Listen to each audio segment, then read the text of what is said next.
Cette leçon abordera les sujets suivants: le calculateur, la fonction alimentation électrique, la fonction gestion de l'injection, la fonction phasage de l'injection, la fonction régulation de ralenti. La gestion du contrôle moteur permet l'injection et l'inflammation d'une quantité précise de carburant dans la chambre de combustion. Cette opération doit répondre aux demandes du conducteur, tout en respectant les différentes normes de dépollution. Le calculateur d'injection est au cœur de ce système.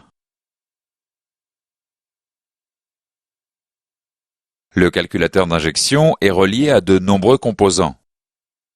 Le calculateur d'injection reçoit les informations des capteurs. Le calculateur d'injection pilote les actuateurs. Le calculateur d'injection échange des informations avec d'autres calculateurs. Nous allons voir le fonctionnement d'un calculateur en prenant l'exemple de la gestion centralisée de la température d'eau. Le capteur de température d'eau transforme l'information température en une grandeur électrique. Le calculateur reçoit cette grandeur électrique et la transforme à nouveau en température.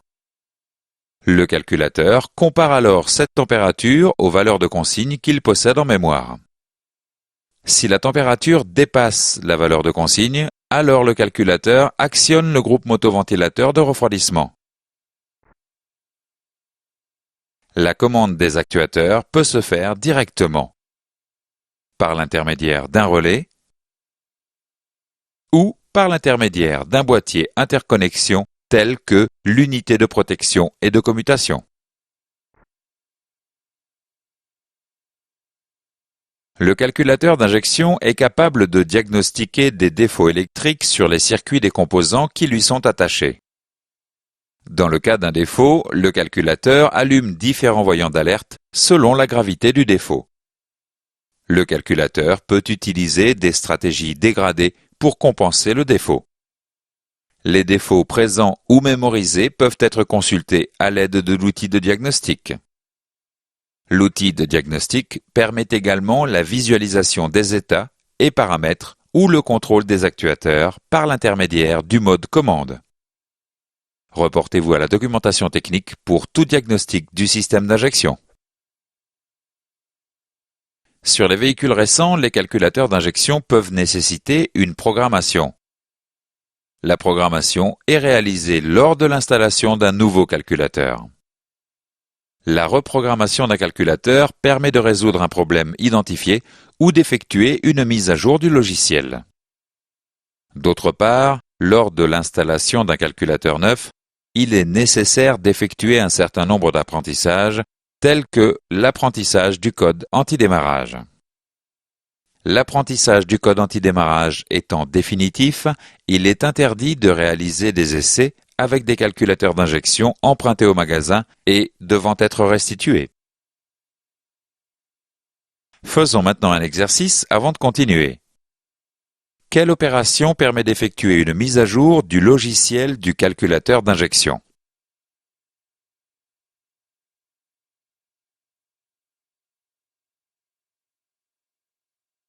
Dans ce chapitre, nous avons vu les points suivants. La gestion du contrôle moteur permet l'injection et l'inflammation d'une quantité précise de carburant dans la chambre de combustion. Le calculateur d'injection reçoit les informations des capteurs, pilote les actuateurs et échange des informations avec d'autres calculateurs. Le calculateur compare les informations reçues aux valeurs de consigne. Selon les valeurs reçues, le calculateur actionne ou non les actuateurs. Le calculateur d'injection est capable de diagnostiquer des défauts électriques sur les circuits des composants qui lui sont attachés. Sur les véhicules récents, les calculateurs d'injection peuvent nécessiter une programmation ou une reprogrammation.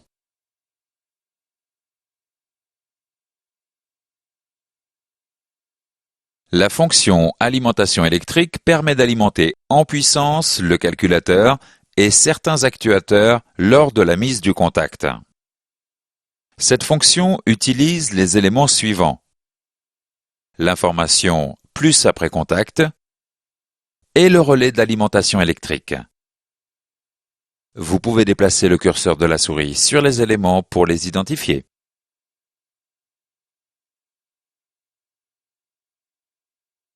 Lors de la mise du contact, le calculateur reçoit une information plus après contact du contacteur de démarrage. Le calculateur alimente le relais d'alimentation électrique. Le relais d'alimentation électrique alimente en puissance le calculateur et divers composants. À la coupure du contact, le calculateur coupe l'alimentation du relais après une certaine temporisation. Vous pouvez déplacer le curseur de la souris sur les éléments pour voir les stratégies utilisées pour cette fonction.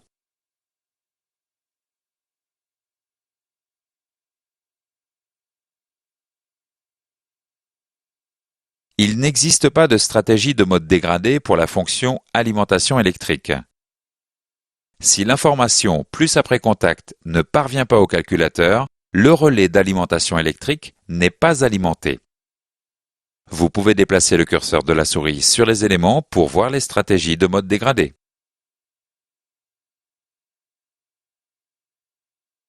Faisons maintenant quelques exercices avant de continuer. Quel est le rôle de la fonction alimentation électrique?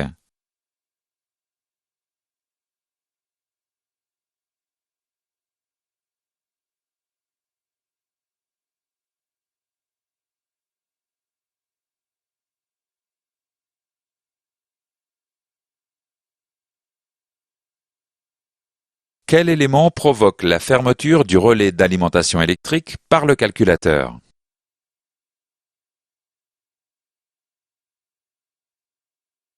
Dans ce chapitre, nous avons vu les points suivants. La fonction alimentation électrique permet d'alimenter en puissance le calculateur et certains actuateurs lors de la mise du contact. Lors de la mise du contact, le calculateur reçoit une information plus après contact du contacteur de démarrage. Le calculateur alimente le relais d'alimentation électrique.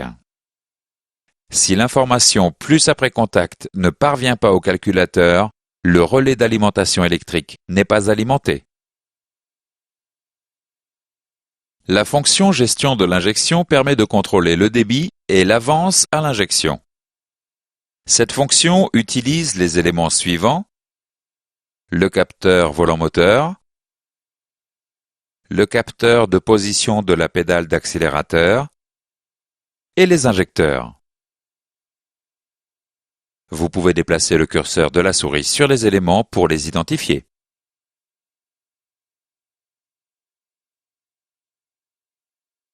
Le capteur volant-moteur est un capteur inductif. Ce capteur est situé en face d'une cible dentée montée sur le volant moteur. Cliquez sur la cible pour voir le signal du capteur. Le signal du capteur permet de déterminer la vitesse de rotation de la cible et donc du moteur. La cible dentée comporte également une ou plusieurs doubles dents. Cette double dent provoque un signal particulier au niveau du capteur inductif. Le calculateur connaît, grâce à ce signal, la position du vilebrequin par rapport au point mort haut des cylindres. Le capteur de position de la pédale d'accélérateur informe le calculateur de la demande du conducteur. Ce capteur est un potentiomètre à double piste. Les signaux transmis sur les deux voies de ce potentiomètre sont croisés. La redondance d'information permet de s'assurer de la cohérence de l'information. Le calculateur d'injection compare la vitesse de rotation du moteur et la demande du conducteur fournie par le capteur de position de la pédale d'accélérateur. Le calculateur détermine alors la quantité de gazole nécessaire pour répondre à la demande du conducteur et au régime moteur. Cette quantité de gazole correspond à une durée d'ouverture de l'injecteur. Le signal du capteur volant-moteur correspondant à la double dent permet au calculateur de déterminer à quel moment il doit ouvrir l'injecteur. Vous pouvez déplacer le curseur de la souris sur les éléments pour voir les stratégies utilisées pour cette fonction.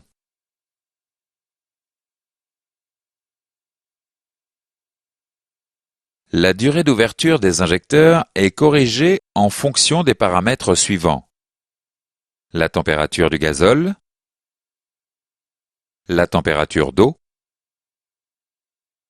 et la tension de la batterie.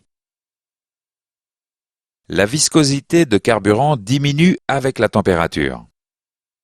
Le calculateur utilise l'information de température d'eau pour adopter des stratégies d'enrichissement lorsque le moteur est froid. La tension d'alimentation des injecteurs a une influence sur la durée d'ouverture réelle des injecteurs.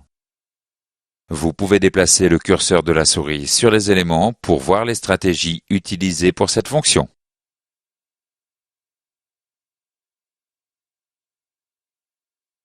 La demande du conducteur est ignorée dans les cas suivants: une demande de réduction de la charge par le système ESP, une demande d'estompage de couple par le calculateur de la boîte de vitesse automatique, ou une demande de charge par le limiteur régulateur de vitesse.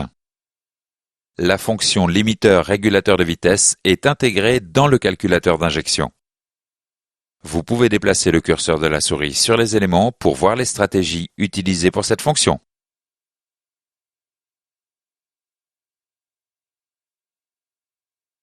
Le capteur volant-moteur ne possède pas de mode dégradé. Tout défaut sur ce capteur entraîne l'impossibilité de démarrer. Un défaut sur le capteur de position de pédale d'accélérateur peut entraîner un régime moteur constant élevé. Vous pouvez déplacer le curseur de la souris sur les éléments pour voir les stratégies de mode dégradé.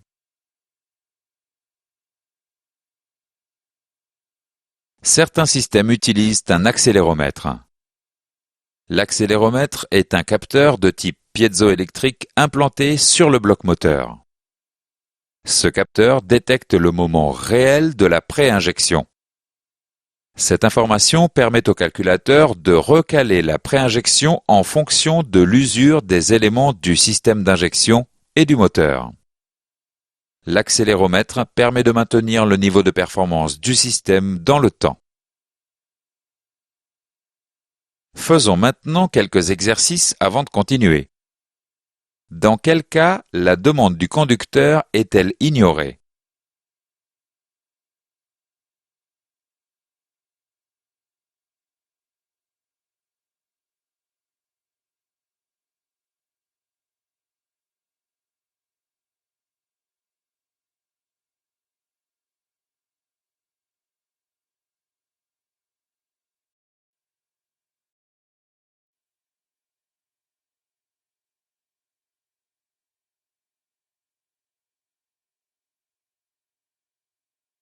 Quel type de signal est produit par le capteur volant-moteur?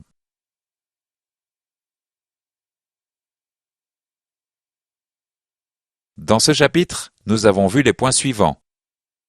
La fonction gestion de l'injection permet de contrôler le débit et l'avance à l'injection. Le capteur volant-moteur permet de déterminer la vitesse de rotation du moteur et la position du vilebrequin par rapport au point mort haut des cylindres.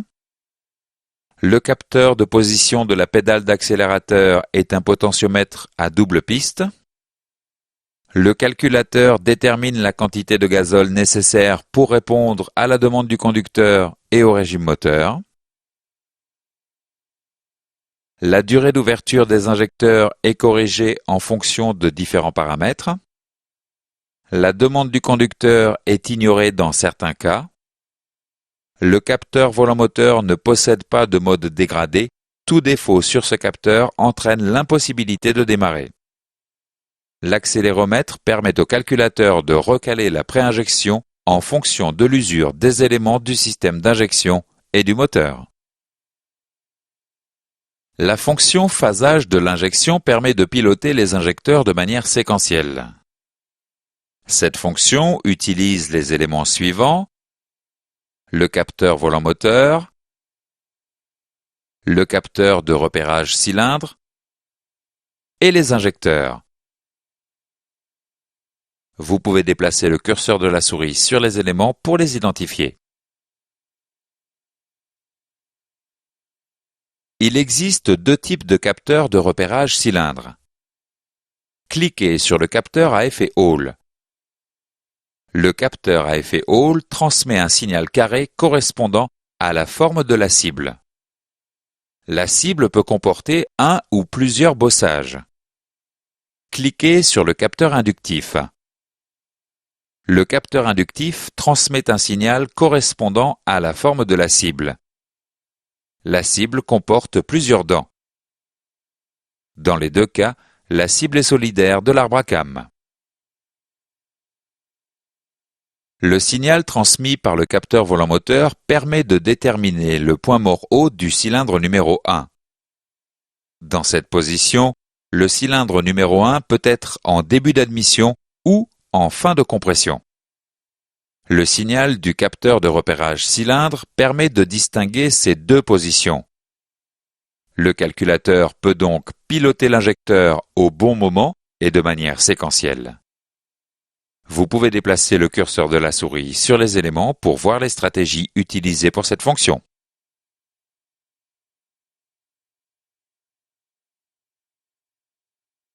Il n'existe pas de mode dégradé pour le capteur volant-moteur. En cas de défaut sur le capteur de repérage cylindre, moteur tournant, le moteur continue de fonctionner. Cliquez sur le compte-tours pour voir les stratégies de mode dégradé moteur arrêté. En cas de défaut sur le capteur de repérage cylindre moteur arrêté, deux stratégies de mode dégradé sont possibles. Le moteur démarre. Le moteur ne démarre pas. Vous pouvez déplacer le curseur de la souris sur les éléments pour voir les stratégies de mode dégradé.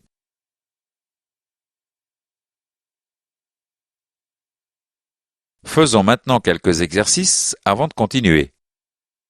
Quels types de signaux sont produits par le capteur de repérage cylindre?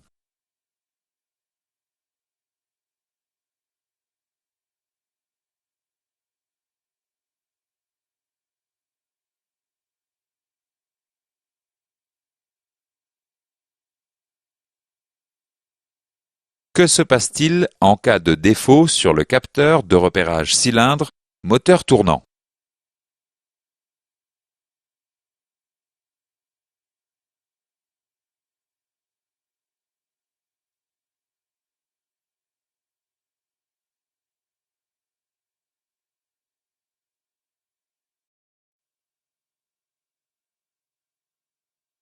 Dans ce chapitre, nous avons vu les points suivants. La fonction phasage de l'injection permet de piloter les injecteurs de manière séquentielle. Il existe deux types de capteurs de repérage cylindre, le capteur à effet Hall et le capteur inductif.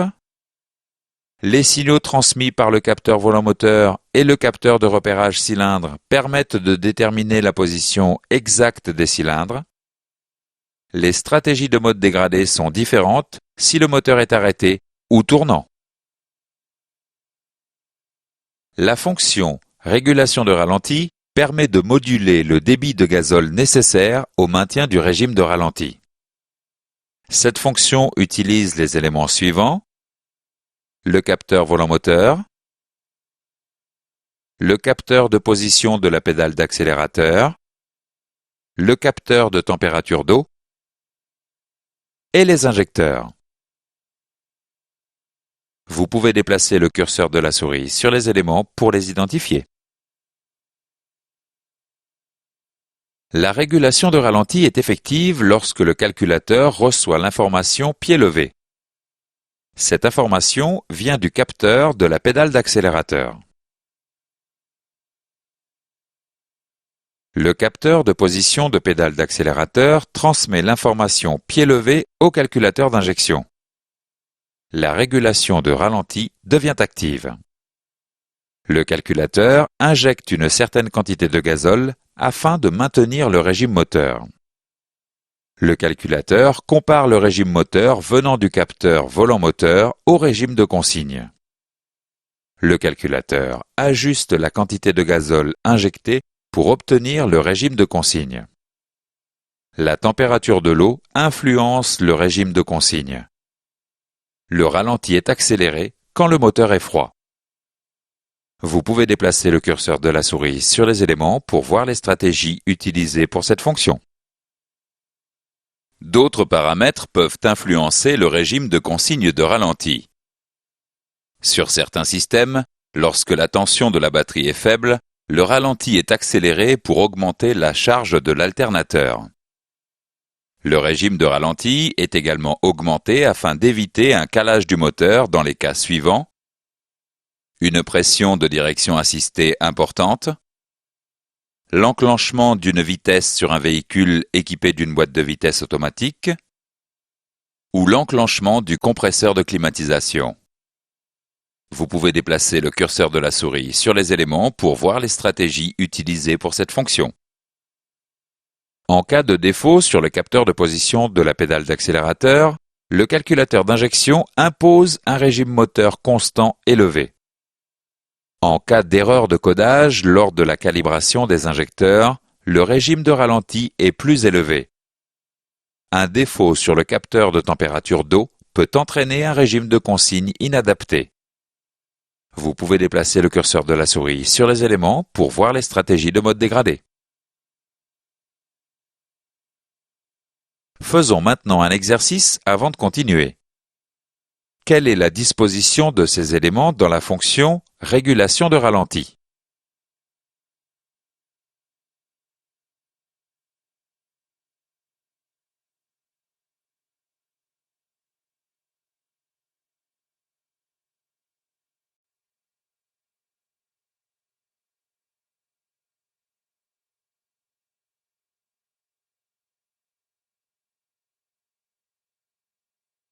Dans ce chapitre, nous avons vu les points suivants. La fonction régulation de ralenti permet de moduler le débit de gazole nécessaire au maintien du régime de ralenti. La régulation de ralenti est effective lorsque le calculateur reçoit l'information pied levé. Le calculateur compare le régime moteur venant du capteur volant moteur au régime de consigne et ajuste la quantité de gazole injectée. Différents paramètres peuvent influencer le régime de consigne de ralenti. En cas de défaut sur le capteur de position de la pédale d'accélérateur ou d'erreur de codage lors de la calibration des injecteurs, le régime de ralenti est plus élevé. Cette leçon est maintenant terminée. Voici un récapitulatif des chapitres que nous avons vus dans cette leçon. Vous pouvez revoir un chapitre en le sélectionnant avec la souris. Vous pouvez accéder au test des prérequis en cliquant sur le bouton Suite.